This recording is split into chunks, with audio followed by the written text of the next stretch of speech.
খাওয়ার চিন্তা, পড়ার চিন্তা থাকবে না। খেতে দেবেন কে? বলেন না, কে খেতে দেন? মানুষ চিন্তা করে যে এই পৃথিবীতে যদি মানুষ আরো বাড়ে তাহলে আমরা খাবো কি? মানুষের এই নতুন চিন্তা। বার্থ কন্ট্রোল করো, জন্ম নিয়ন্ত্রণ করো বেশি করে, যাতে করে আর সন্তান পৃথিবীতে না আসে, এই চিন্তা তারা করে। জমিন তো বাড়ে না, বাড়ে কি? কি বাড়তেছে বলুন? মানুষ বাড়তেছে। আল্লাহ পাক বলেছেন খাবারের চিন্তা হবে না, পড়ার চিন্তা হবে না। খামোখাই চিন্তা করতেছো তোমরা। জমিন বাড়তেছে না, মানুষ বাড়তেছে।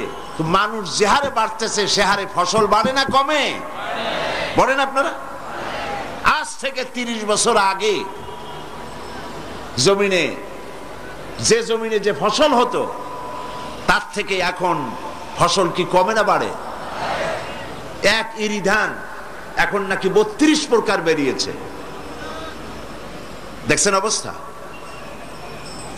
তো এভাবে করে যখন গ্যাসের প্রয়োজন হয় আল্লাহ গ্যাস দেন, তেলের প্রয়োজন হয় তেল দেন, পেট্রোলের প্রয়োজন হয় পেট্রোল দেন। জমিন বাড়তেছে, জমিন বাড়তেছে না, কিন্তু জমিনের উর্বরা শক্তি আল্লাহ পাক বাড়ায় দিচ্ছেন। মানুষ বাড়তেছে আর তার রিজকের ব্যবস্থাও আল্লাহ পাক করছেন। আল্লাহর বক্তব্য হচ্ছে কোরআনকে মেনে চলো। আল্লাহ রাব্বুল আলামিন বলেন, ওয়ালাউ আন্না হানাল কুরা আমানু ওয়াত্তাকাউ লাফাতাহনা আলাইহিম বারাকাতিম মিনাস সামাই ওয়াল আরদ।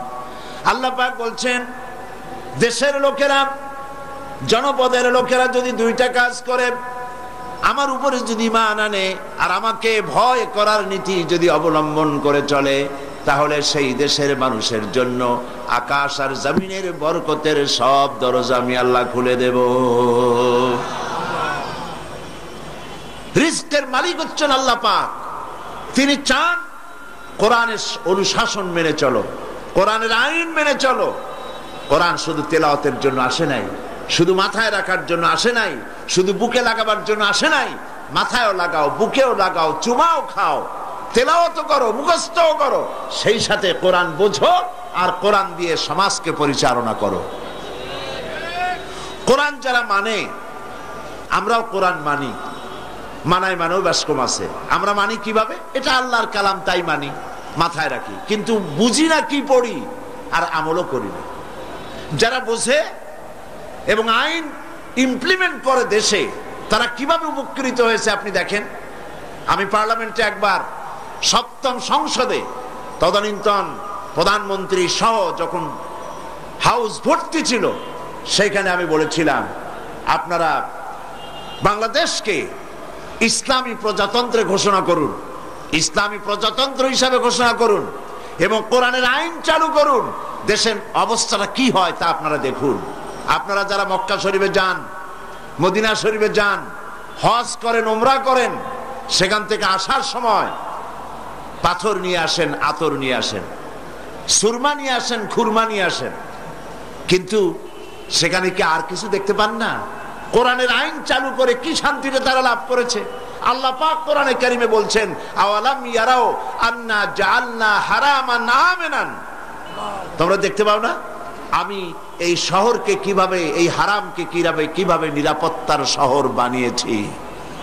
যখন পৃথিবীর চতুর্দিকে চুরি, ডাকাতি, হত্যা, ধর্ষণ সমানে চলে, তখন মক্কা মদিনার দিকে তাকায় দেখো নিরাপত্তা কাহাকে বলে।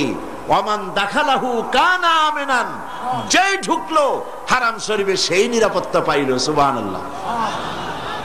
আমি পার্লামেন্টে ওয়াজ করেছি, বিভিন্ন জায়গায় কথা বহুবার বলেছি।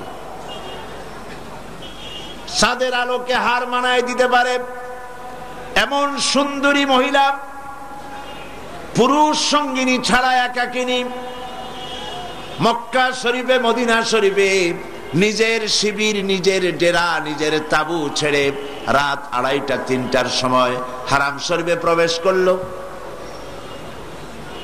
একাকিনী সেখানে ঢুকেছে, লাখো লাখো পুরুষের ভিতর দিয়ে তাহাজ্জুদ আদায় করলো, আল্লাহর ঘরে তাওয়াফ করলো, তেলাওয়াত করলো, আবার ঘরে ফিরে এলো।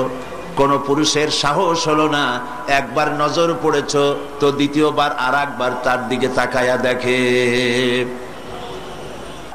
কোরআন যে পড়বে আর কোরআন অনুযায়ী আমল করে চলবে, দুনিয়ায় পুরস্কার পাবে, সুখ পাবে, শান্তি পাবে, সমৃদ্ধি পাবে। আর কিয়ামতের দিন আল্লাহ পাক পুরস্কার আরো বাড়িয়ে দিবেন। সেটা কি? আল্লাহর নবী বলেন, কিয়ামতের দিন যেই পুরস্কারটা পাবে কোরআন আমল করার জন্য, সেটা হলো মান ক্বারা আল কুরআনা ফাস্তাজহারাহু ফাহাল্লা হালালাহু ওয়া হাররামা হারামাহু আদখালাহুল্লাহুল জান্নাহ। কোরআন পড়ে কোরআন অনুযায়ী যারা জীবন চালাবে, কোরআনের হালাল অনুযায়ী জীবনকে পরিচালনা করবে, কোরআন যেটাকে হারাম করেছে তার থেকে নিজেকে বাঁচায় রাখবে, এমন কাজটি যারা করবে আল্লাহ পাক কিয়ামতের দিন তাকে জান্নাতে প্রবেশ করাবেন। ওয়াশাফাহু ফি আশরাতিন মিন আহলি বাইতিহি কুল্লুহুম কাদ ওয়াজাবাত লাহুন নার। আল্লাহর নবী বলেন, ওই ব্যক্তিকে শুধু জান্নাত দেওয়া হবে না, নবীজি বলবেন, আল্লাহ পাক বলবেন, ও আমার বান্দা, শুধু একা জান্নাতে যেও না, কোরআন আমল করার কারণে আমি তোমাকে আরো কিছু উপহার দেব। সেটা হলো, তুমি বেহেশতে যাওয়ার আগে তোমার আত্মীয়দের ভেতর থেকে 10 জনের জন্য আমার কাছে সুপারিশ করো। এমন 10 জনের জন্য সুপারিশ করো যাদের হিসাবের পরে জাহান্নাম ওয়াজিব হয়ে গিয়েছিল। এই রকমের 10 জনের ব্যাপারে আমার কাছে সুপারিশ করো, আমি তোমাকে তোমার কথা মতো ওই 10 জনকেও জান্নাত দিয়ে দেব। সুবহানাল্লাহ। ওয়া মান আমিলা বিহি উজরা ওয়া মান হাকামা বিহি আদালা। আল্লাহর নবী বলেন, এই কোরআন থেকে যারা বিচার ফয়সালা করবে তারাই উত্তম ফয়সালা করবে, এর থেকে উত্তম ফয়সালা আর কিছুই হতে পারে না। কোরআন যারা মেনে চলে, ব্যক্তিতে, পরিবারে, সমাজে, রাষ্ট্রে, জীবনের সকল ক্ষেত্রে কোনো দুঃখ দুর্দশা তাদের থাকবে না। ওয়ামান দা ইলাইহি হুদিয়া ইলা সিরাতিল মুস্তাকিম। আর যারা কোরআনের দিকে মানুষকে ডাকে, তারাই সত্য পথে ডাকে, তাদের এই ডাক সহজ সরল পথের ডাক, যে পথে আল্লাহর জান্নাত পাওয়া যায়, আল্লাহর খুশি পাওয়া যায়। এ হচ্ছে সেই কোরআন। এই কোরআনে কারীমকে আল্লাহ রাব্বুল আলামিন পৃথিবীবাসীর জন্য নাজিল করেছেন। এই কোরআন শরীফের ব্যাখ্যা, তাফসীর পৃথিবীতে বহু ভাষায় হয়েছে। পৃথিবীতে প্রচলিত এমন ভাষা খুব কম আছে যেই ভাষায় কোরআন শরীফের তাফসীর হয় নাই। তাফসীর এর মূল শব্দ হলো ফাসরুন, এর থেকে উৎপত্তি তাফসীর। মাদ্দা হচ্ছে ফাসরুন, এর অর্থ হচ্ছে খোলা, উন্মুক্ত করা। কিভাবে উন্মুক্ত করে আপনারা জানেন? নারকেল, চিটাগাঙে তো নারকেলকে নারকেলই বলা হয় নাকি? জি, নারকেল খুলতে হলে, উন্মুক্ত করতে হলে সর্বপ্রথম তার উপরের যে খোসাগুলি খুলতে হয়, তারপরে ভেতরে আরো কিছু আবর্জনা থাকে সেগুলিকে ছাড়াতে হয়, এরপরে আঘাত করলে ফেটে গেল, বেরিয়ে পড়লো, ভিতরে যা আছে এটা বেরিয়ে আসলো। এটাই হলো খোলা। শুধু দরজা খোলা, জামার বোতাম খোলা এত সহজ জিনিস নয়। ফাসরুন মানে খোলা, উন্মুক্ত করা, ভেতরে প্রবেশ করা। তাফসীর, কোরআনে কারীমের তাফসীর, কোরআনের আভ্যন্তরীণ বিষয়বস্তুকে বোঝা এবং বোঝানো খুবই গুরুত্বপূর্ণ ব্যাপার। কোরআনের তাফসীর পৃথিবীর এমন কোন ভাষা কম আছে যাতে তাফসীর লেখা হয় নাই, কিন্তু আজ পর্যন্ত কেউ কথা বলতে পারবে না যে কোরআনের তাফসীর আমি যা লিখছি আর আমি যা করি। অন্য আয়াতে আল্লাহ পাক বলেন, तमाम পৃথিবীর সমস্ত গাছগুলি যদি কলম হয় আর তাই দিয়া যদি আমার কোরআনের ব্যাখ্যা লেখা যদি শুরু হয়ে যায়, লিখতে লিখতে সমস্ত পানিগুলি শেষ হয়ে যাবে, তবুও আল্লাহ পাকের কালেমার ব্যাখ্যা লেখা শেষ হবে না। কোরআন চিরন্তন, বিশ্ববাসীর জন্য সর্বশ্রেষ্ঠ হেদায়েত আল্লাহ পাক দান করেছেন। লা তুহসা আজাইবুহু ওয়ালা তুবলা গারাইবুহু। আল্লাহ পাকের নবী বলেছেন, এর আশ্চর্যকারিতা, বিস্ময়কারিতার কোনো শেষ নাই। কোরআনে কারীমের বিস্ময়কারিতার শেষ নাই। এটা কোনোদিন পুরান হবে না, কোনোদিন পুরাতন হবে না। সুবহানাল্লাহ বিহামদিহি। ফিহে মাসাবিহুল হুদা ওয়া মানারিল হিকমা। কোরআন শরীফ হচ্ছে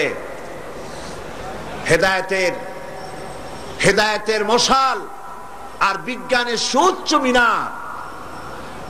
কোরআন শরীফ বিজ্ঞানের সাথে সাংঘর্ষিক নয়। পৃথিবীতে যত বিজ্ঞান আবিষ্কৃত হয়েছে সমস্ত বিজ্ঞানের উৎস হচ্ছে কোরআন শরীফ। সুবহানাল্লাহ। বিজ্ঞানের উৎসই হচ্ছে কোরআন, হেদায়েতের সুউচ্চ মশাল। এই কোরআন নবীজি যখন তেলাওয়াত করেছেন, কাফের বেঈমানেরা নবীজির মুখে যখন কোরআনে কারীম শুনেছে, তখন তারা একথা না বলে পারে নাই।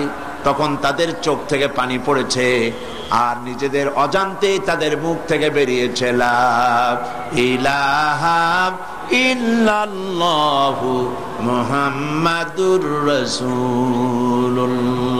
সবাই পড়েন লা ইলাহা ইল্লাল্লাহ, লা ইলাহা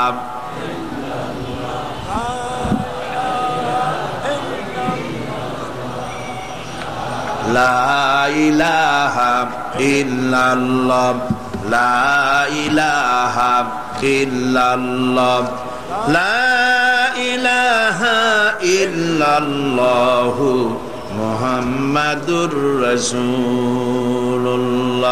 জোরে সরে পড়েন লা ইলাহা, লা ইলাহা ইল্লাল্লাহ, লা ইলাহা, লা ইলাহা ইল্লাল্লাহ মুহাম্মাদুর রাসূলুল্লাহ। প্রিয় ভাই সব, কোরআনে কারীম সম্পর্কে কিছু কথা আমি আপনাদের সামনে পেশ করলাম যে কোরআন শুধু তেলাওয়াতের জন্য নয়, শুধু মাথায় রাখা বুকে লাগানো চুমো খাওয়ার জন্য নয়। কোরআন এসেছে তামাম পৃথিবীর সমস্ত মানুষের হেদায়েত দেওয়ার জন্য। যতদিন পর্যন্ত কোরআনের সাথে মানুষেরা ছিল ততদিন তাদের উন্নতি হয়েছে, আর যেদিন থেকে কোরআন থেকে মানুষ ডিটাচ হয়েছে তখনই মুসলমানদের কপাল পুড়েছে। এটা ঠিক কিনা বলে? আজকে কোরআন থেকে, কোরআনে কারীম থেকে আমি আপনাদের সামনে যেখান থেকে আলোচনা করতে চাই সেটা হলো সূরা আল বাকারা 2য় পারা থেকে আলোচনা করতে চাই। এমন একটি জায়গা থেকে যেটি আমি আশা করব, আমি চেষ্টা করব এর মাধ্যমে আপনাদের সামনে কথাগুলি তুলে ধরতে। আমাদের বিপর্যয়ের কারণ কি, আর কি হলে পরে আমরা আমাদের ভাগ্যকে সুপ্রসন্ন করতে পারবো, কি হলে পরে আমাদের কিসমত খুলবে। পৃথিবীতে 150 কোটি মুসলমান, 150 কোটি মুসলমান পৃথিবীতে বাস করে, অথচ আমরা মার খেয়ে খেয়ে শেষ হয়ে গেলাম। আমরা যদি আবার কোরআনের কাছে ফিরে আসতে পারি, কোরআন যদি বুঝতে পারি, কোরআন যা দাবি করে আমাদের প্রতি সেটা যদি মানতে পারি, তাহলে তো এই দুরবস্থা হওয়ার কথা না। আল্লাহ পাক সূরা ইব্রাহিমের ভিতরে বলেছেন আলিফ লাম রা কিতাবুন আনজালনাহু ইলাইকা লিতুখরিজান নাসা মিনাজ যুলুমাতি ইলান নূর। আলিফ লাম রা কিতাবুন আনজালনাহু ইলাইকা। কোরআন একখানা কিতাব, এই কিতাব আমি আপনার প্রতি অবতীর্ণ করেছি। কি জন্য? লিতুখরিজান নাসা মিনাজ যুলুমাতি ইলান নূর, যাতে করে মানব মণ্ডলীকে আপনি অন্ধকার থেকে বের করে আলোর দিকে নিয়ে আসতে পারেন, এই জন্য নাজিল করেছি। আমরা আজ অন্ধকারে পড়েছি। অন্ধকার হলো মানুষের তৈরি করা মতবাদ। আমরা তো ছিলাম মুসলমান, আমাদের কাজ হলো আল্লাহ এবং রসুলকে অনুসরণ করা। আল্লাহ রসুলকে অনুসরণ বাদ দিয়ে মানুষের তৈরি করা মতবাদকে গ্রহণ করে আমরা আমাদের জীবনকে পরিচালিত করতেছি। এদের সংখ্যাই বেশি, ঠিক কিনা বলেন? ঠিক কিনা? এখন ইসলাম কি চায়, আল্লাহ আমার কাছে কি দাবি করেন? আমরা তো মুমিন, আমরা কি বলুন? আমার সামনে যারা জবাব দিলেন তারা কয়েকজন মুমিন, আর বাকিরা? আমি তো প্রশ্ন করেছি আমাদের পরিচয় কি? মুমিন। এই মুমিনদের ব্যাপারে আল্লাহ কি বলতে চান শুনেন। সূরা বাকারা, যেখান থেকে আমি আলোচনা করতে চাই, আল্লাহ রাব্বুল আলামিন বলেন সবাই পড়েন আমার সাথে, আউযু বিল্লাহি মিনাশ শাইতানির রাজীম, বিসমিল্লাহির রাহমানির রহিম। বিতাড়িত মরদুদ শয়তানের ওয়াসওয়াসা থেকে আল্লাহর কাছে পানাহ চাই।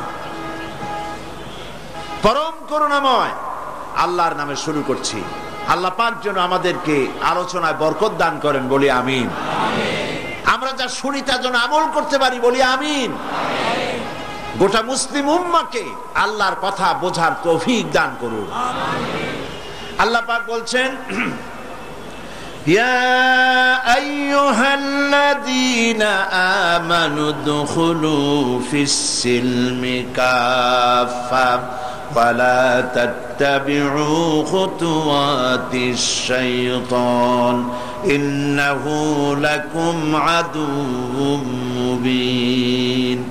فإن زللتم من بعد ما جاءتكم البينات فاعلموا أن الله عزيز حكيم। সূরা আল বাকারা 208 নম্বর আয়াত। আল্লাহ পাক বলছেন, হে ঈমানদারেরা, তোমরা যারা ঈমান এনেছো শোনো। ঈমানদারদেরকে আল্লাহ ডাকছেন। আল্লাহ পাক তার খেতাব কোন সময় হয় ইয়া আইয়ুহান নাস, হে মানব মণ্ডলী, ইয়া আইয়ুহাল কাফিরুন, হে কাফেরেরা। আল্লাহ পাক এইভাবে বিভিন্ন সময় বিভিন্ন খেতাব করেন, কোরআন শরীফে করেছেন। এই আয়াতের মুখাতিব, এই আয়াতে আল্লাহ পাক সম্বোধন করছেন কাদেরকে বলুন? মুমিনদেরকে। তোমরা যারা ঈমান এনেছো, তোমরা যারা পড়েছো লা ইলাহা ইল্লাল্লাহু মুহাম্মাদুর রাসূলুল্লাহ, এটা কমাইতে হবে। তোমরা যারা এই কালেমা পড়েছো, ঈমানের দাবি করেছো, শোনো।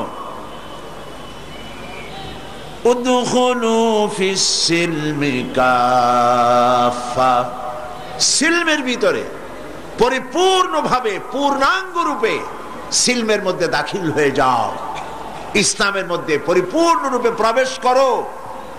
ওয়ালা তাত্তাবিউ খুতুওয়াতিশ শাইতান ইন্নাহু লাকুম আদুউম মুবিন। আর শয়তানের পদাঙ্ক অনুসরণ করো না, নিশ্চয়ই মনে রেখে দিও শয়তান তোমাদের প্রকাশ্য দুশমন। আসুন আজকে এতটুকু আলোচনা করি, তারপরে সামনের দিকে চলবো ইনশাআল্লাহ, বলি ইনশাআল্লাহ। আল্লাহ পাক বলছেন সিলমের মধ্যে দাখিল হও। সিলমুন ইসলামের মূল উৎপত্তি শব্দ, মাদ্দা, অরিজিন, সেটা হলো সিলমুন। সিলমুন শব্দের অর্থ হচ্ছে আপোষ রফা করা।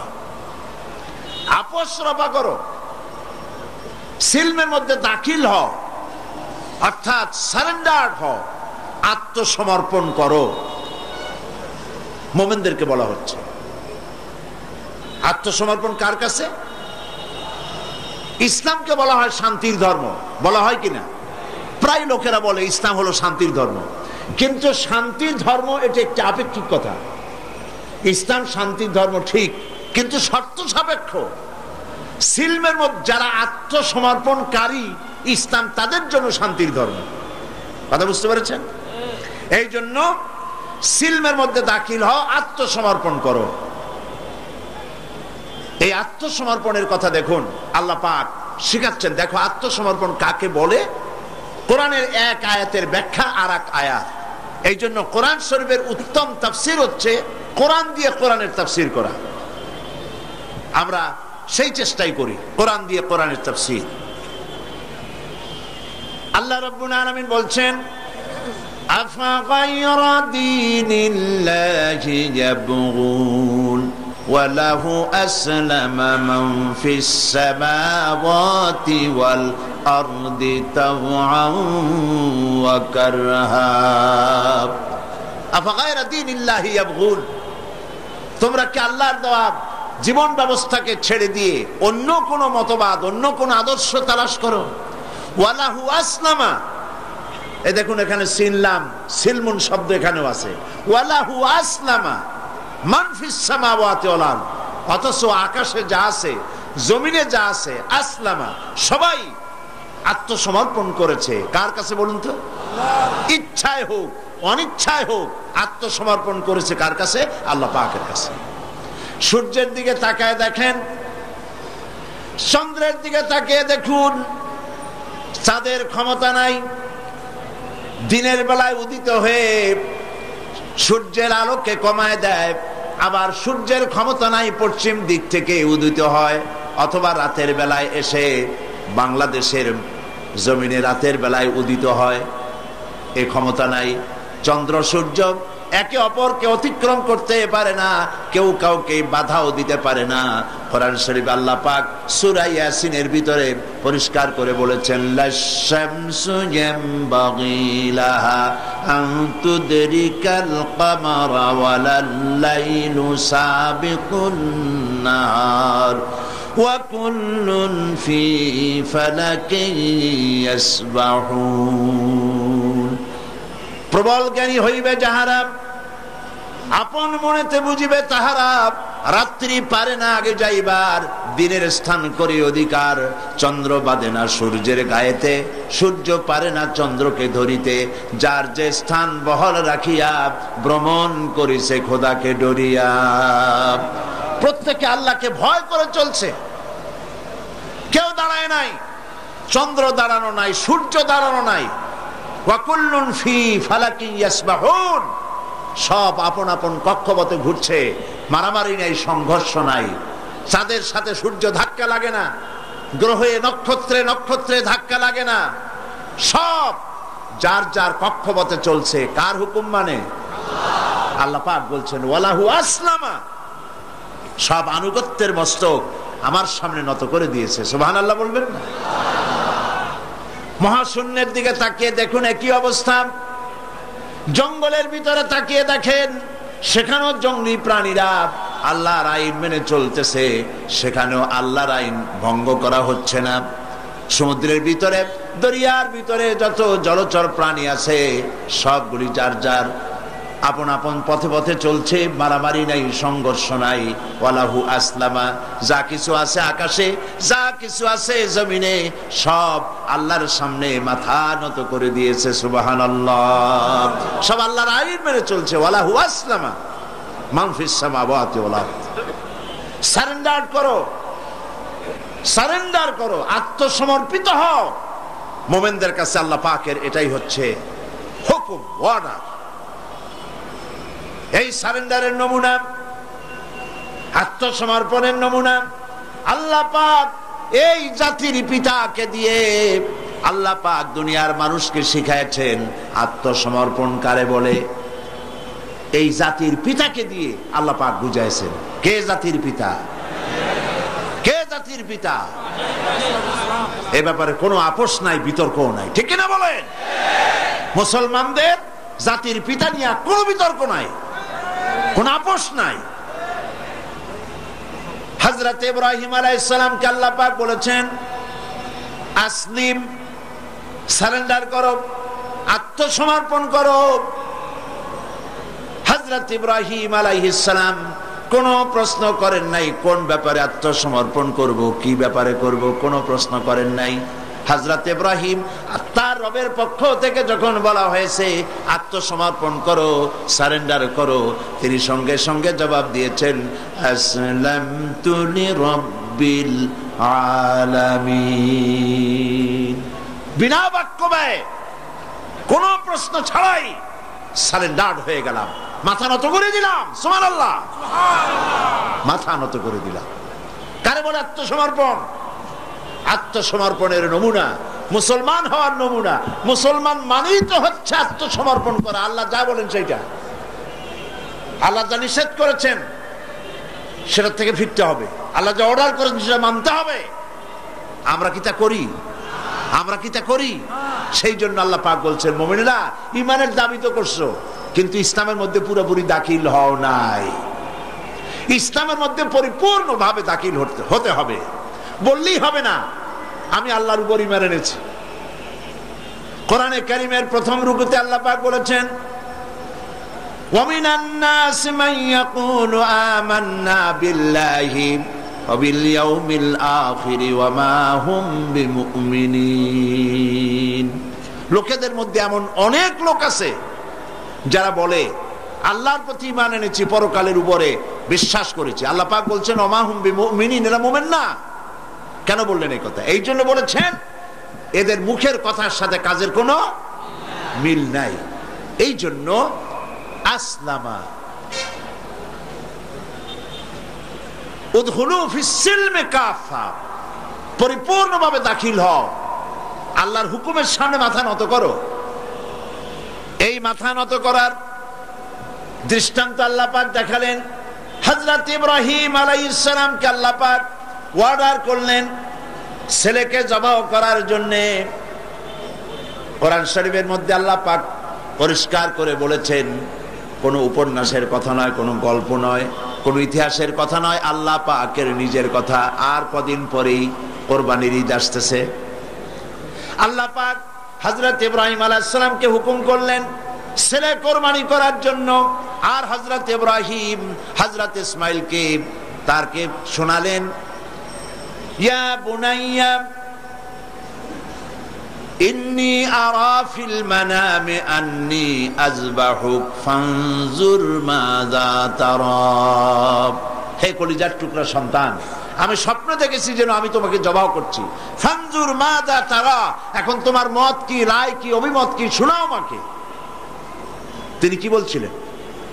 হযরত ইসমাইল বলছিলেন যে আপনি এতদিন পর্যন্ত আমার মায়ের খবর রাখেন নাই, আমার খবর রাখেন নাই, আমাদের ফালায় গেছেন মরুভূমির মধ্যে, পানি খাবার কিচ্ছু দেন নাই, আজকে জবাহ করতে আসছেন কোন অধিকারে? একথা বলেছেন? বলেছেন? বরং তিনি হযরত ইসমাইল হযরত ইব্রাহিম যেটা করলেন সেটাও তিনি আল্লাহর সামনে মাথা নত করলেন, ঠিক কিনা? হযরত ইসমাইল যেটা করলেন সেটাও তিনি আল্লাহর সামনে মাথা নত করেছেন। হযরত ইসমাইল বললেন, ইয়া আবাতি ফাআল মা তুমারু সাতাজিদুনি ইনশাআল্লাহু মিনাস সাবিরিন।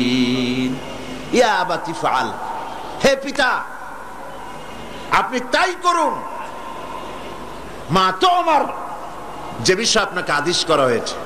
লক্ষ্য করুন, ইব্রাহিম আলাইহিস সালাম বলেছেন আমি স্বপ্নে দেখছি, আমি স্বপ্ন দেখেছি আমি তোমাকে যেন জবাহ করছি। আর হযরত ইসমাইল বললেন আপনি যে আদিষ্ট হয়েছেন তাই করেন। তার মানে ইসমাইল বুঝতে পেরেছেন পয়গম্বরের স্বপ্ন স্বপ্ন নয়, এটা আল্লাহর ওহী, হুকুম। জবাহ করেন, আমাকে আপনি ধৈর্যধারীদের মধ্যে পাবেন। এখন দেখেন এই যে উদখুলু ফিস সিলমি কাফা, এই সিলমুন শব্দ ওখানে এসেছে। আল্লাহ পাক বলছেন ফালাম্মা আসলামা ওয়া তাল্লাহু লিল জাবিন। ফালাম্মা আসলামা, যখন দুজনই রাজি হয়ে গেছে, আত্মসমর্পণ করেছে। কোন দুজন? হযরত ইব্রাহিম আর হযরত ইসমাইল, দুজনই আত্মসমর্পণ করে দিয়েছেন আল্লাহর সামনে এবং ঘাড় কাত করেছেন। সেই ঘটনা বলার উদ্দেশ্য আমার না, আমার বলার উদ্দেশ্য আত্মসমর্পণ করা। উদখুলু ফিস সিলমি কাফা, ইসলামের মধ্যে, সিলমের মধ্যে পরিপূর্ণ দাখিল হও, আত্মসমর্পণ করো কমপ্লিটলি, কোন শর্ত ছাড়াই। তার অর্থ হচ্ছে আপনার এবং আমার নিজের মর্জি মোতাবেক কোন কাজ করতে পারবো না, সবটাই আল্লাহর হুকুম মতো করতে হবে। এর নাম মুসলমান। এর নাম কি? মুসলমান। আপনার ইচ্ছা আপনি কিছু করতে পারবেন না, করবেন কার ইচ্ছা মতো? আল্লাহ পাকের ইচ্ছা মতো করতে হবে। কারণ হলো আল্লাহ রাব্বুল আলামিন বলেছেন ইন্নাল্লাহা আশতারা মিনাল মুমিনিনা আনফুসাহুম ওয়া আমওয়ালাহুম বিআন্না লাহুমুল জান্নাহ। নিশ্চয়ই আমি আমার মুমিনের জান এবং মালকে খরিদ করে নিয়েছি, আর বিনিময় আমার মুমিনকে আমার জান্নাত দান করেছি। তোমার জান, তোমার মাল, সব কিছুকে আপনার আমার জান মাল কে কিনে নিয়েছেন? আল্লাহ খরিদ করে নিয়েছেন। বিনিময় কি দিয়েছেন? জান্নাত দিয়েছেন। সুতরাং আপনার ইচ্ছে মতো আপনার জান খরচ করতে পারবেন না, ইচ্ছে মতো মাল খরচ করতে পারবেন না। এই মাল আর জান খরচ করার পেছনে আল্লাহর রেজামন্দি আছে কিনা, আল্লাহর খুশি আছে কিনা, ওইটা বুঝে সেই রাস্তা করতে হবে। ইচ্ছে করলেই যেখানে সেখানে চাঁদা দিতে পারবেন না, ইচ্ছে করলেই যেখানে সেখানে অর্থ খরচ করতে পারবেন না, ইচ্ছে করলেই যেখানে সেখানে জীবন দিতে পারবেন না। মুসলমান যে ব্যক্তি কালেমা যে পড়েছে, তার জীবনকে দুই ভাগ করার কোনো উপায় নাই। আমরা তো দুই ভাগ অনেকে করে ফেলেছি। মুসলমান তার জীবনকে ইতিমধ্যেই দুই ভাগ করে ফেলেছে।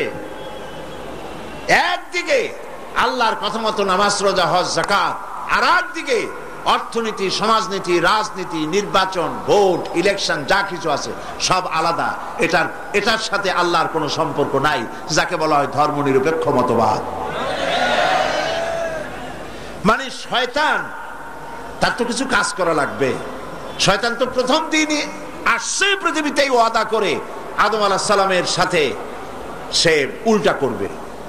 আল্লাহ পাক দিয়েছেন খেলাফত, আর এই খেলাফতের উল্টা করার জন্য শয়তান এসেছে। আল্লাহ দিয়েছেন যাকাত, শয়তান তৈরি করেছে সুদ। কথা বুঝতে পেরেছেন? আল্লাহ দিয়েছেন কি? অর্থনৈতিক প্রবৃদ্ধির জন্য, অর্থনৈতিক উন্নতির জন্য, মানুষকে খেয়ে পরে বাঁচার জন্য, সুখের জন্য, সমৃদ্ধির জন্য, অর্থনৈতিক ইকোনমিক ইকুয়ালিটির জন্য আল্লাহ পাক দিয়েছেন যাকাত। শয়তানের মোকাবেলায় তৈরি করেছে সুদ। আল্লাহ দিয়েছেন ইসলাম, আর শয়তান তৈরি করেছে ধর্মনিরপেক্ষ মতবাদ। ধর্মনিরপেক্ষ মতবাদের স্রষ্টা কে? বলেন কে? শয়তান। এই ধর্মনিরপেক্ষ মতবাদ সম্পর্কে আমি আলোচনা করব ইনশাআল্লাহ। তো আল্লাহ পাক দিয়েছেন ইসলাম।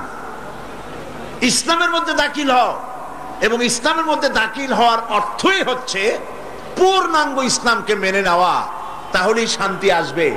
শুধু নামাজ, রোজা, হজ, যাকাত করলেই শান্তি আসবে না, পরিপূর্ণ ইসলাম মানতে হবে। কথা বুঝতে পেরেছেন? পরিপূর্ণ ইসলাম মানলে তখনই শান্তি আসবে, এর আগ পর্যন্ত আসবে না। সন্ত্রাস বন্ধ হবে না, দুর্নীতি বন্ধ হবে না, মারামারি কাটাকাটি বন্ধ হবে না, যতক্ষণ পর্যন্ত পূর্ণাঙ্গ ইসলাম মুসলমানেরা গ্রহণ না করে। সেই হাদিসের কথা কয়েকবার বলেছি, আজও মনে এলো। হযরতে খাব্বাব বিন আল-আরিত রাদিয়াল্লাহু তাআলা আনহু, তিনি এই হাদিসখানা রিওয়ায়াত করছেন। তিনি বলছেন,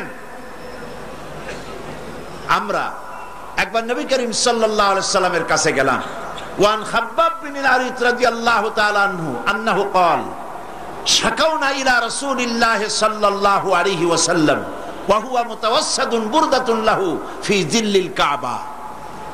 তিনি বললেন, আমরা নবী করিম সাল্লাল্লাহু আলাইহি ওয়াসাল্লামের কাছে গেলাম, যে দেখি নবীজি কাবা শরীফের ছায়ায় চাদর মুড়ি দিয়ে আরাম ফরমাচ্ছেন।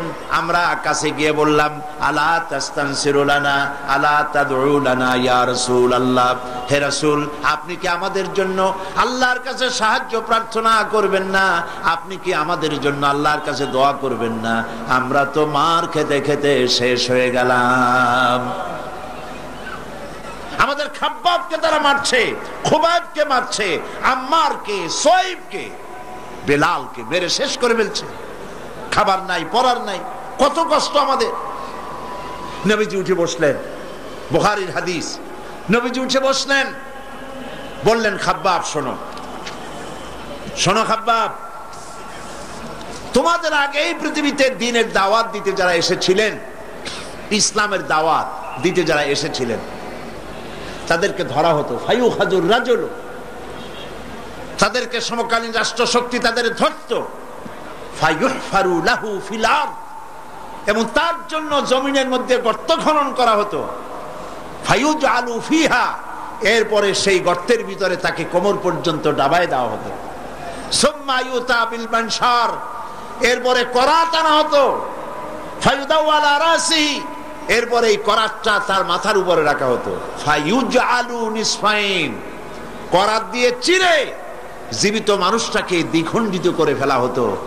মা ইয়াসুদ্দুহু যালিকা আন দীনিহি, এত কষ্ট দেওয়ার পরেও একজন ইসলামের দায়ীকে তারা ইসলামের রাস্তা থেকে এক চুলও সরাইতে পারে নাই। আল্লাহর নবী বলেন, শোনো খাব্বাব, ওয়াল্লাহি লা ইউতাম্মান্না আল্লাহ হাযাল আমরা হাত্তা ইয়াসিরুর রাকিবা মিন সানা ইলা হাযরামাউত।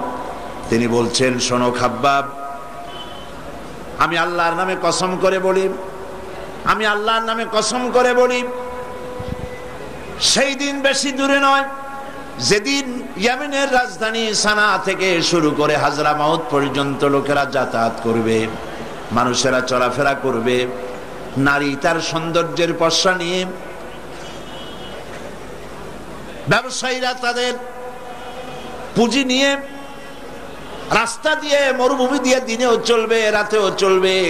লা ইয়াখাফু ইল্লাল্লাহ, আল্লাহর ভয় ছাড়া মানুষের মনে আর কোনো ভয় থাকবে না।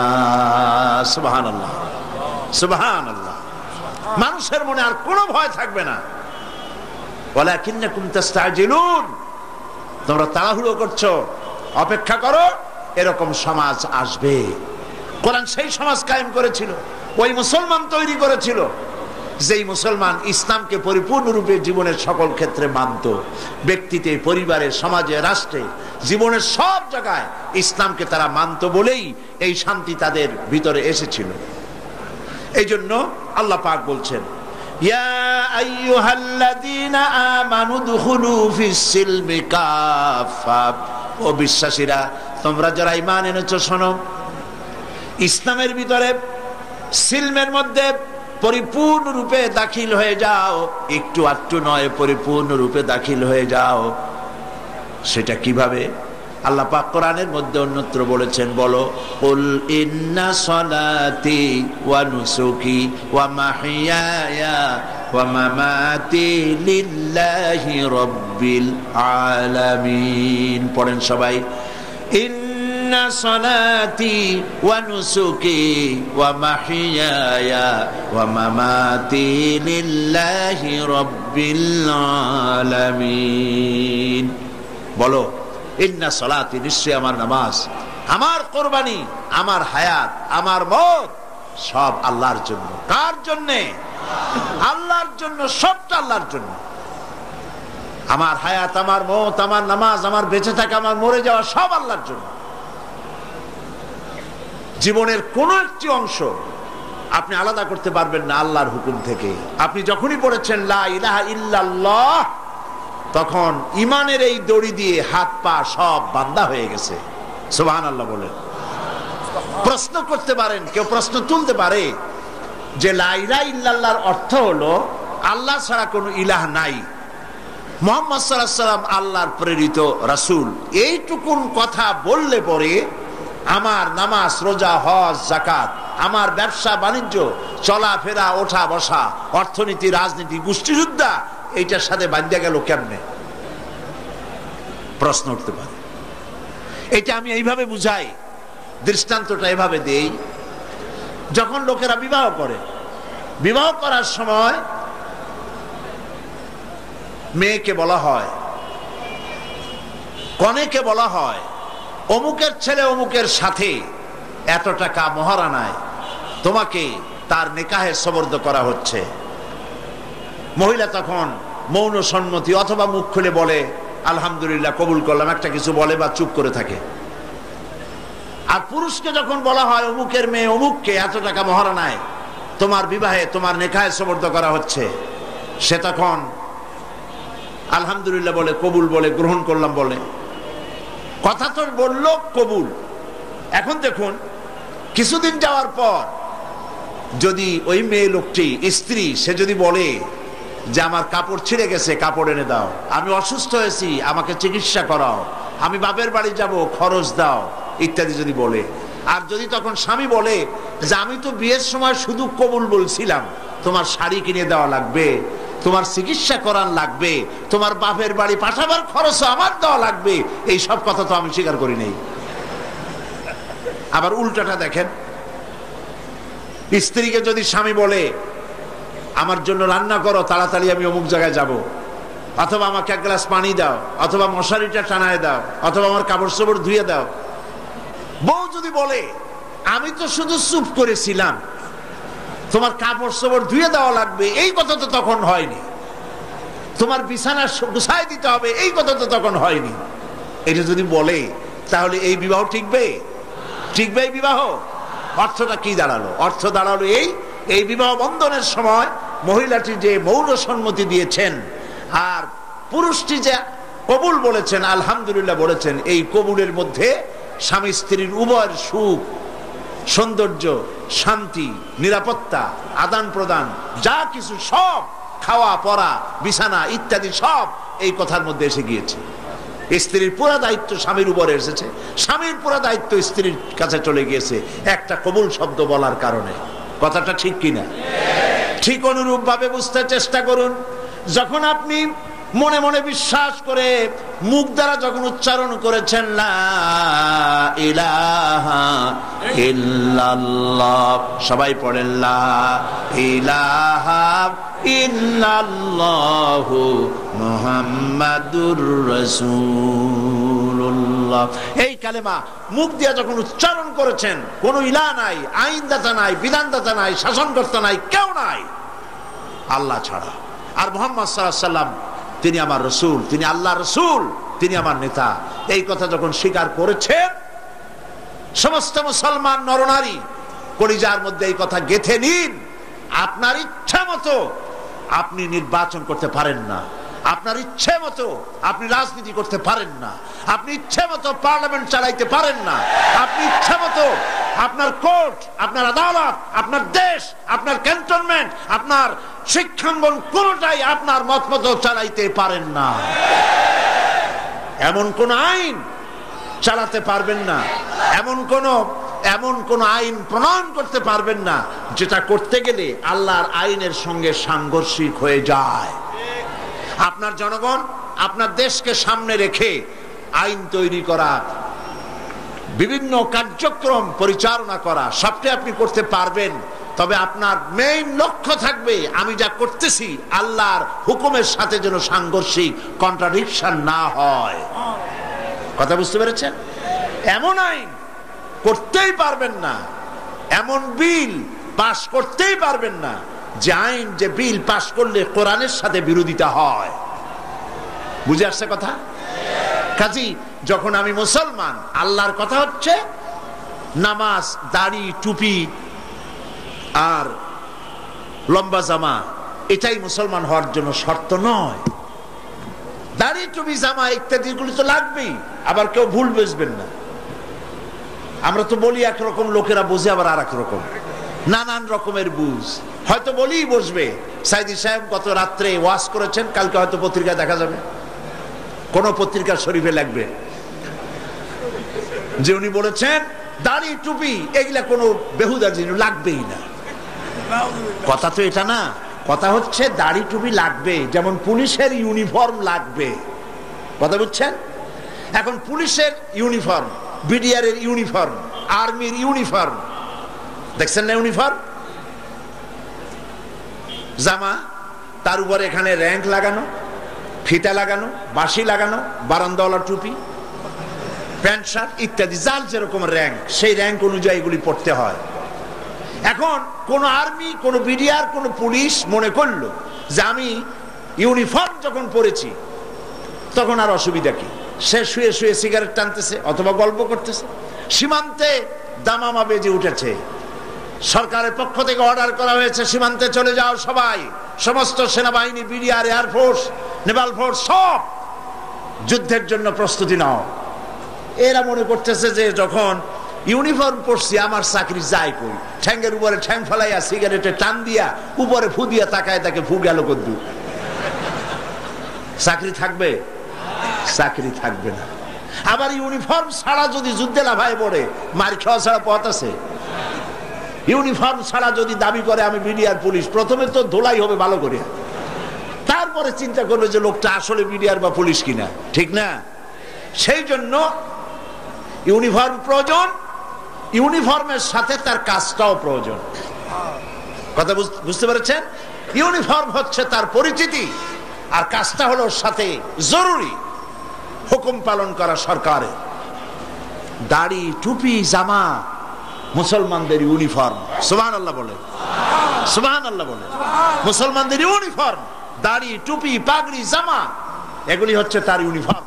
এখন ইউনিফর্ম পড়েছে, দাড়ি আছে, টুপি আছে, জামা আছে, পাগড়ি আছে, সব আছে, কিন্তু ব্যবসা করে ওজনে কম দেয়, এমন দেওয়া এরকম আর কম কেউ দিতে পারে না। সাক্ষী দিলে জনমের মতো মিথ্যা সাক্ষী দেয়, বউ পর্দায় থাকে না, এর দাড়ি টুপি জামার কোনো লাভ আছে? সেই জন্য ইসলামের ভিতরে দাখিল হতে হলে এতটুকুন হলে হবে না, সবটুকুন হতে হবে। ইয়া আইয়ুহাল্লাযীনা আমানু দুখুলু ফিস-সিলমি কাফা, পরিপূর্ণরূপে ইসলামের মধ্যে দাখিল হও। ইসলামে দাখিল হতে কি কি লাগবে, কি কি করতে হবে, সেই কথাগুলি আমি আগামীকাল আপনাদের সামনে বলবো ইনশাআল্লাহ। সবাই বলি ইনশাআল্লাহ। মেহেরবানি করে দাঁড়ানো ভাইয়েরা বসেন, আমি আপনাদের নিয়ে মোনাজাত করব, আর মোনাজাতের পর আজান হবে, এশার নামাজ বা জামাত আদায় করে যাবেন। আলহামদুলিল্লাহ বলি। আগামীকাল এই আয়াতের বাকি ব্যাখ্যা সামনে আমরা চলবো এবং আলোচনা করব। মুসলমান না হওয়ার কারণে, নামধারী মুসলমান হওয়ার কারণে এ দুরবস্থা হয়েছে, এই জন্য আমরা আগামীকাল বিশদ আলোচনা করব। মোনাজাত করার জন্য দাঁড়ানো ভাইদের সবাইকে বসতে বলছি, আর একটু জিকির করেন জোরে সরে, লা ইলাহা লা ইলাহা। আজকে বসেন না, আরে ভাই রাত 9টা 9:30 পর্যন্ত বসে থাকলেন, এখন ওঠেন কেন মোনাজাতের কথা শুনে? এটা খারাপ লক্ষণ। বারবার বলি, তারপরে আপনারা এই কাজটা আর করবেন না, আর কখনো করবেন না এমন কাজ। বসুন।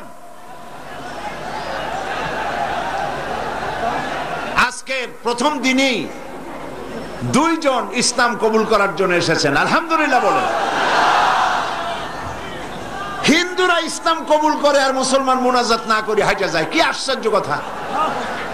আস্তাগফিরুল্লাহ বলেন, বসেন আর জিকির করেন জোরে সরে, লা ইলাহা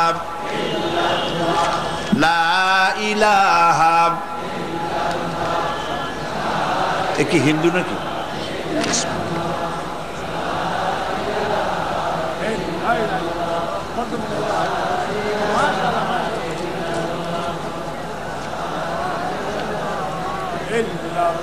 দুইজন ইসলাম কবুল করার জন্য এসেছেন। একজনের নাম হলো সুমন বড়ুয়া, পিতা হলো টিটন বড়ুয়া, বাড়ি হলো কেরানীরহাট, চট্টগ্রাম। বর্তমান নাম পছন্দ করেছে মোহাম্মদ উসমান গনি। আর একজনের নাম সুমন শীল, পিতা শ্রীরাম শীল। বর্তমান বাড়ি হলো পূর্ব বাকলিয়া, চাঁদগাঁও, চট্টগ্রাম।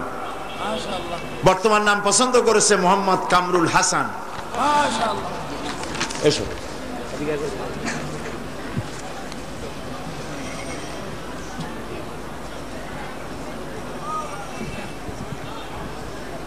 লা ইলাহা, জোরে মাথা একটু নিচু করো, লা ইলাহা ইল্লাল্লাহু মুহাম্মাদুর রাসূলুল্লাহ। আল্লাহ ছাড়া কোন উপাস্য নাই, মাবুদ নাই। মুহাম্মদ সাল্লাল্লাহু আলাইহি ওয়াসাল্লাম আল্লাহর প্রেরিত রাসূল। আশহাদু আন লা ইলাহা ইল্লাল্লাহু ওয়াহদাহু লা শারীকা লাহু ওয়া আশহাদু আন্না মুহাম্মাদান আবদুহু ওয়া রাসূলুহু। আমি সাক্ষ্য দিচ্ছি, জোরে বলো, আমি সাক্ষ্য দিচ্ছি আল্লাহ ছাড়া কোনো ইলাহ নাই, মাবুদ নাই, তিনি এক, তিনি একক, তার কোনো অংশীদার নাই। আমি আরো সাক্ষ্য দিচ্ছি মুহাম্মদ সাল্লাল্লাহু আলাইহি ওয়াসাল্লাম আল্লাহর বান্দা এবং তার প্রেরিত রাসূল। সকলে বলো আসসালামু আলাইকুম। সালাম দিয়েছে, আপনারা জবাব দেন। আমাদের এই দুই ভাই কিছুক্ষণ কয়েক মুহূর্ত আগ পর্যন্ত ছিল মুশরিক, এখন আমাদের তাওহীদবাদী ভাই, আমাদের মুসলমান ভাই, এবং এই দুইজন হলো এই মাহফিলের মধ্যে এখন নিষ্পাপ বেগুনাহ, কালেমা পড়ার কারণে আল্লাহ পাক তাদের পেছনের সমস্ত গুনাহ খাতাকে মাফ করে দিয়েছে। আমি আপনাদের পক্ষ থেকে তাদের দুইজনকে আলিঙ্গন করছি।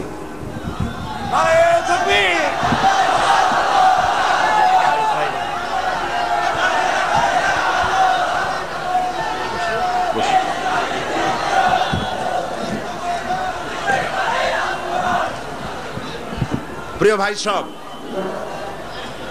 আল্লাহ পাকের অফুরন্ত মেহেরবানি,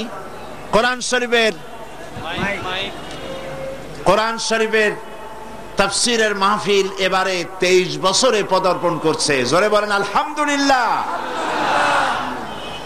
এই তাফসীরুল কোরআন মাহফিলের আয়োজনে প্রচুর টাকা খরচ হয়, আপনারা জানেন, এবং এই প্রচুর টাকা, এই খরচ আপনারাই বহন করেন। কথা ঠিক কিনা বলেন? সবাই কথা স্বীকার করেন কিনা? তবে একজনে তো আর লক্ষ লক্ষ টাকা দেওয়া সকলের পক্ষে সম্ভব না। সবাই মিলে আপনারা দেন বলেই সমাজ কল্যাণ পরিষদ এইটা, তারা ঋণগ্রস্ত শেষ পর্যন্ত থাকে না। আমি চিটাগাং আসার আগে আমার বন্ধু, আমার ভাই, সমাজ কল্যাণ পরিষদের সম্মানিত সভাপতি আল্লামা হযরত মাওলানা শামসুদ্দিন সাহেব, তিনি আমাকে টেলিফোনে কয়েকবার বলেছেন এবারে কালেকশন খুবই কম, বিভিন্ন কারণে তাফসীর মাহফিল পরিচালনার জন্য যে অর্থ প্রয়োজন, ন্যূনতম টাকাও তাদের হাতে এখনো পৌঁছায় নাই। আমি বলেছি মাওলানা আপনি চিন্তা করবেন না, কোরআন শরীফের তাফসীরের মাহফিল, চট্টগ্রামের তাফসীরের মাহফিল কোনদিন ঋণগ্রস্ত থাকে নাই, ঋণগ্রস্ত থাকবে না ইনশাআল্লাহ। বলেন না ইনশাআল্লাহ? সেজন্য আপনাদেরকে প্রত্যেক দিন টাকা নিয়ে আসতে হবে আর দিতে হবে, যাতে মাওলানা চিন্তাগ্রস্ত না হন, সমাজ কল্যাণ পরিষদ যেন দুশ্চিন্তাগ্রস্ত না হন, তারা যেন ঋণগ্রস্ত না থাকেন। সবাই বলেন আল্লাহ যেন কবুল করেন, বলেন আমিন। আমি মক্কা শরীফে গেছি, আমার কাছে কিছু কিছু লোক টাকা দিয়ে দিয়েছে, আমি সাথে সাথে সেগুলি তাহের সাহেব, যিনি এটার সেক্রেটারি, তার হাতে দিয়ে দিয়েছি। আমি গত কয়েকদিন আগে অস্ট্রেলিয়া থেকে চিঠি পেলাম। আমি গত বছর অস্ট্রেলিয়া মাহফিল করেছি, অস্ট্রেলিয়ার সিডনিতে এবং মেলবোর্নে। সিডনি মাহফিল করতে গিয়ে এক ভদ্রলোকের সঙ্গে দেখা হলো। তার নাম হলো অবসরপ্রাপ্ত মেজর কাজী জাহান মিয়া, যিনি আল কোরআন দ্য চ্যালেঞ্জ, মহাকাশ আল কোরআন দ্য চ্যালেঞ্জ 2 খণ্ড বই লিখেছেন বিজ্ঞানের উপরে, কোরআন দিয়ে, এত বড় বড় বই। আমি সে বই পড়ে লেখকের প্রতি আমি শুধু দোয়াই করতেছিলাম, তাকে আমি দেখিনি। সিডনিতে তার সাথে আমার দেখা হলো। সেই ভদ্রলোক কদিন আগে আমাকে এক চিঠি পাঠাইছে, আর চিঠির মধ্যে একটা চেক পাঠিয়ে দিয়েছেন। আমি আসার সময় আমার বড় ছেলে সেই চেকটা আমার হাতে ধরায় দিল। চিঠিটা পড়ে দেখলাম তিনি লিখেছেন যে আমার আগের দিনের মতো অবস্থা নাই, আমার আর্থিক অবস্থা খুবই অসুবিধা। আমার ছেলেমেয়েরা, ছোট্ট ছোট্ট ছেলেমেয়েরা খেলনা কেনার জন্য কিছু পয়সা জমায়েছিল। সেই পয়সাগুলি আমি তাদের বললাম যে তাফসীরুল কোরআন মাহফিল পৃথিবীর সেরা তাফসীর মাহফিল হয় চট্টগ্রামে, সমাজ কল্যাণ পরিষদ এই তাফসীর মাহফিল আয়োজন করে। তোমাদের খেলনা না কিনা যদি এই পয়সাটা তাফসীর মাহফিলে দাও, তোমরা যা জোগাড় করেছো বছর 2 ধরে, এই পয়সাগুলি তাহলে তাদের জন্য খুব উপকারে আসবে। উনি আমাকে চিঠিতে লিখলেন, ছোট ছেলে হাসি মুখে বলল, বাবা আমার খেলনা কেনার সব পয়সা আমি আল্লাহরে দিয়ে দিলাম, আল্লাহ আমাদের খেলনা কেনার পয়সা দেবে। ছোট্ট মানুষ তো, আল্লাহরে দিলাম, আল্লাহ আমাদের দিবেন। উনি আমাকে হিসাব করে দিলেন $700 উনি পাঠাইছেন। সেই চেক আমার কাছে আছে, আমি চেক মাওলানাকে হস্তান্তর করব। আর আপনারা প্রাণ ভরে দোয়া করবেন, সিডনিতে বসবাসরত অবসরপ্রাপ্ত মেজর কাজী জাহান মিয়া, তার ছেলে মেয়ে, তার মা বাপ, তার শ্বশুর শাশুড়িকে আল্লাহ পাক যেন কবুল করে নেন, জান্নাতুল ফেরদাউসে আল্লাহ যেন তাদের যাবার ব্যবস্থা করে দেন। ছোট্ট ছোট্ট বাচ্চারা খেলনা কেনার পয়সা চট্টগ্রাম তাফসীরের মাহফিলে দান করে, সিডনি থেকে, অস্ট্রেলিয়া থেকে। সুবহানাল্লাহ বলবেন না? আলহামদুলিল্লাহ বলবেন না? তাহলে আপনাদের কি করা উচিত আপনারাই এখন চিন্তা করেন। আপনারা মেহেরবানি করে এই মাহফিলের জন্য প্রাণ উজাড় করে আপনারা সাহায্য করবেন। আল্লাহ যেন সকলকে তৌফিক দেন, বলেন আমিন। তাফসীর মাহফিল 5 দিন চলবে, আজকে একদিন চলে গেল, আর 4 দিন আছে। প্রত্যেক দিন পকেটে টাকা নিয়ে আসবেন। কোরআন, হিন্দুরা মুসলমান হচ্ছে, বৌদ্ধ মুসলমান হচ্ছে, খ্রিস্টান মুসলমান হচ্ছে, বেনামাজি ইসলাম নামাজি হচ্ছে, বেপর্দা পর্দা নিচ্ছে, এবং এই মাহফিলের দোয়া কবুল হয় বলে লোকদের ধারণা। তাও আলহামদুলিল্লাহ কবেন না? লোকদের ধারণা যে মাহফিলের দোয়া কবুল হয়, আর আমি দেখি হয়। এইটা কারো ব্যক্তিগত কেরামতি নয়, লক্ষ লক্ষ জনতার ভেতরে আল্লাহর কত মাহবুব বান্দা এখানে আছে আমরা চিনিও না। কত মেয়ে লোক, কত নিঃসন্তানী এই জায়গার মুসলমানদের চোখের পানির বদৌলতে আল্লাহ পাক মা বানিয়ে দিয়েছেন। সুবহানাল্লাহ, সত্য কিনা বলেন? এর সাক্ষী আপনারা কিনা? সেই জন্য আপনারা টাকা পয়সা নিয়ে আসবেন পকেটে করে, আর দান করবেন। বইয়ের কথা বলতে হয়, অসংখ্য বই এসেছে। ইসলামী বইপত্রের এত বড় মেলা বাংলাদেশে আর কোথাও হয় না, এত বড় মেলা আর কোথাও হয় না। অসংখ্য বই নিয়ে এসেছে, তাফসীর নিয়ে এসেছে, আপনারা এখান থেকে সংগ্রহ করবেন। এবারে আমাকে অনেকেই বলেছেন কোরআন শরীফের তাফসীর লেখার জন্য। তাদের ধারণা, এটা তো বাস্তব কথা, আমি তো চিরকাল বাঁচবো না, মরে যাবো, আজ হোক কাল হোক। তাফসীর লেখার জন্য আমাকে বলেছে, কিন্তু তাফসীর লেখার সময় আমি পাবো কই? এলাকা, পার্লামেন্ট, সংগঠন, দেশ বিদেশ প্রোগ্রাম করে করে আমি সময় কুলাইতে পারি না। তারপরে আল্লাহর মেহেরবানি তাফসীর লেখা শুরু হয়েছে 1995 সনে। এই জায়গায় সূরা ফাতিহার তাফসীর করেছিলাম, মনে আছে আপনাদের? 5 দিন সূরা ফাতিহার তাফসীর শুনে সেইবারে 46 জন অমুসলিম ইসলাম কবুল করেছিলেন। আলহামদুলিল্লাহ। আল্লাহর এক বান্দা আব্দুল সালাম মিতুল তার নাম, ক্যাসেট থেকে উদ্ধার করেছে সেই কোরআন শরীফের তাফসীর সূরা ফাতিহার। সে নাম দিয়েছে তাফসীরে সাঈদী। 780 পৃষ্ঠার তাফসীর হয়েছে। বাংলা ভাষায় সূরা ফাতিহার সর্ববৃহৎ তাফসীর এটি। আলহামদুলিল্লাহ। কোরআন হাদিসে ভরা। এগুলি এনেছে 250 টাকা তারা এর হাদিয়া রেখেছে দাম। আপনারা একজন আর একজনকে বলবেন, মেয়ে লোক পুরুষ লোক প্রত্যেক দিন এগুলি নিতে চেষ্টা করবেন। ফি জিলালিল কোরআন, তাফহিমুল কোরআন, তাফসীরের সম্ভার, ইসলামী সাহিত্যের সম্ভার দিয়ে এই মাহফিলের বইপত্র সমস্ত বুক স্টলগুলি ভরা আছে। সবাই বই কিনবেন, বই হাদিয়া দিবেন, তাফসীর খরিদ করবেন। আল্লাহ পাক সকলকে তৌফিক দান করুন। আল্লাহুম্মা আমিন। রব্বানা যালামনা আনফুসানা ওয়া ইন লাম তাগফির লানা ওয়া তারহামনা লানাকুনান্না মিনাল খাসিরিন। আয় আল্লাহ তাআলা, হাজার হাজার মুসলমান নরনারী কোরআনে কারীমের তাফসীর শোনার জন্য দেশ বিদেশ থেকে এই মাহফিলে এই লোকেরা এসে হাজির হয়েছেন। আল্লাহ তাআলা দয়া করে মেহেরবানি করে আলোচনার সওয়াব, দুরূদ ও সালামের সওয়াব জনাবে মুহাম্মদুর রাসূলুল্লাহ সাল্লাল্লাহু আলাইহি সাল্লামের রূহ মুবারকে পৌঁছায় দাও। আয় আল্লাহ তাআলা, আমাদের মা বাপ যারা দুনিয়া থেকে বিদায় হয়ে গেছেন, আল্লাহ কবরটাকে জান্নাতের টুকরা বানায়া দাও। রব্বির হামহুমা কামা রব্বায়ানি সগীরা। সবাই পড়েন, রব্বির হামহুমা কামা রব্বায়ানি সগীরা। আয় আল্লাহ তাআলা, সারা জীবন আমরা গুনাহ করেছি, দয়া করে মেহেরবানি করে আমাদের জিন্দেগীর সমস্ত গুনাহ খাতাকে মাফ করে দাও। আল্লাহ দয়া করে আমাদের জীবনের সকল গুনাহ মাফ করে দাও। এই তাফসীরের মাহফিল আজ থেকে 23 বছর আগে শুরু হয়েছিল। ওই সময় যারা মঞ্চে বসতেন, আয় আল্লাহ, বিগত বছরগুলিতে যারা মঞ্চে আসতেন, মাহফিলে আসতেন, তাদের ভিতর থেকে আমরা অনেককেই হারায় ফেলেছি। রব্বুল আলামিন, এই মঞ্চে বাইতুল শরফের পীর সাহেব থাকতেন, তিনি আজ দুনিয়ায় নাই। মাওলানা সিদ্দিক আজাদ সাহেব থাকতেন, তিনিও নাই। হযরত মাওলানা আব্দুল আহাদ আল মাদানী আওলাদে রাসূল, তিনিও নাই। গারাঙ্গিয়ার পীর সাহেবও নাই। কত আলেম ওলামা আসতেন, সকলের নাম মনেও নাই। আল্লাহ, যারা এই তাফসীরের মাহফিলে শরীক হতেন, আজ যারা বেঁচে নাই, সকলকে জান্নাতুল ফেরদাউসের মেহমান বানায়া নাও। রব্বুল আলামিন, এই তাফসীরের মাহফিল আমরা থাকবো না, কিন্তু কিয়ামত পর্যন্ত চট্টগ্রামকে তাফসীরের মাহফিল দিয়ে আল্লাহ তুমি ধন্য করে রেখো। হায় আল্লাহ তাআলা, লক্ষ লক্ষ টাকা এই মাহফিলে খরচ হয়। রব্বুল আলামিন কোথা থেকে টাকা আসবে আমরা জানি না। মাওলানা শামসুদ্দিন সাহেব, আল্লাহ তুমি তার দৃষ্টি শক্তি নিয়ে গেছো। আল্লাহ চৌকালা মানুষরা যা পারে না, চোখ নিয়েও তাকে দিয়ে সেই খেদমত নিতেছো। আল্লাহ তাআলা তিনি যেন পেরেশান বোধ না করেন। তোমার বান্দাদের দিল গলায় দাও, বান্দীদের দিল গলায় দাও। এই মাহফিলে যত টাকা দরকার, একটা টাকাও যেন বাকি থাকে না, পেরেশানি যেন তারা হন না। আল্লাহ পাক তুমি দয়া করে মেহেরবানি করে মানুষকে এই মাহফিল উপলক্ষে বিপুল পরিমাণ দান সদকা করার তৌফিক দান করে দাও।